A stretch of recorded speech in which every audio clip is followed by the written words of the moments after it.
President-elect Trump scoring a second legal win this week as the Florida appeals court agreed to drop the classified documents case against him only days after Jack Smith's election interference case was also dismissed. But this is far from being no harm, no foul. According to DOJ expenditure reports, Jack Smith's lawfare stunts have come at a hefty price, at least $50 million, all at the taxpayers' expense. Joining us now, member of the House Oversight Committee, Texas Congressman Pat Fallon. Congressman, if we could only actually say jack squat, but it wasn't jack squat for the American people, and certainly not for President now-elect Trump, as the kind of two-front legal warfare was waged against him. As a member of the Oversight Committee, what can you do? Well, we need to look into that $50 million is just egregious. And this is a lot of waste of time and treasure.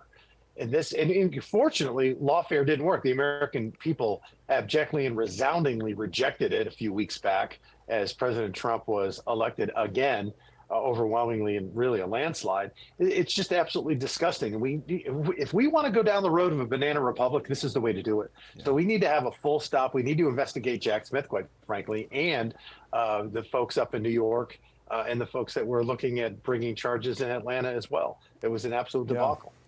Indeed. We want to move on to this. Democrat leaders nationwide vowing to defy President Trump's deportation plans. The mayor of Frederick, Maryland, pledging taxpayer dollars to protect illegal aliens in his city. Also joining the Resistance Club, Tucson Mayor Regina Romero, who is threatening to use the city's police force.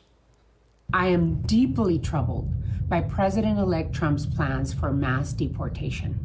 I believe they are cruel and immoral. I will work with our police chief to make sure that our focus remains on protecting and serving Tucsonans. Meanwhile, in Texas, breaking just a short time ago, a federal court of appeals ruling that Texas has the right to build their razor wire border wall. Though it has already resumed construction of the Trump border wall, the first panel of wall installed as the family of slain 12-year-old Jocelyn Nungary looked on.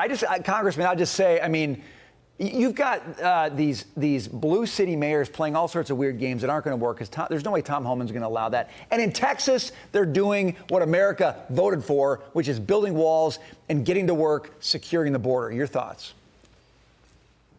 What's cruel and immoral is allowing a wide open border. It's immoral for the folks that are south and north of it. We have every right to see who comes in our gate, who passes through the gate. And if you're a criminal, you need not enter.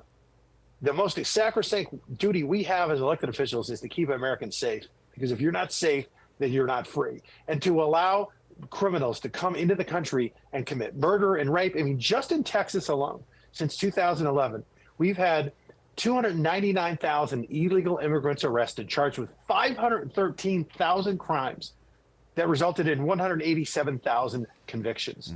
Not securing your border is cruel to the American people, and it's immoral, and it gets me fired up. And these absolute liberal losers they're lunatics. This is ridiculous. Well, that mayor from Arizona was reading. Her eyes kept moving to the side, so she was reading a pre-prepared script. And never forget that these liberals, cruel and immoral, they accuse conservatives and Republicans of being what they know in their hearts they are and how they behave, to your point. But you, as a member of Congress, you control the purse strings.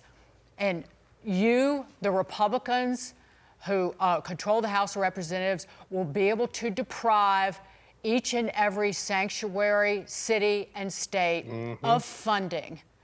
And you better doggone get on it. Oh, Dagan, amen. Preach, sister, preach, because that's exactly what our office is going to do. We're going to file legislation to do precisely that. If you want to be a sanctuary city, And you want to, I thought we were a rule of law nation. So Right. just follow the laws. But they don't want to do that. So they certainly shouldn't get a penny and any federal assistance whatsoever if they're going to play these kind of games, because what they're doing is illegal. Congressman Pat Fallon, well said. Thanks for being here. Good to see you. Happy Thanksgiving. Happy Thanksgiving. Thanks, y'all.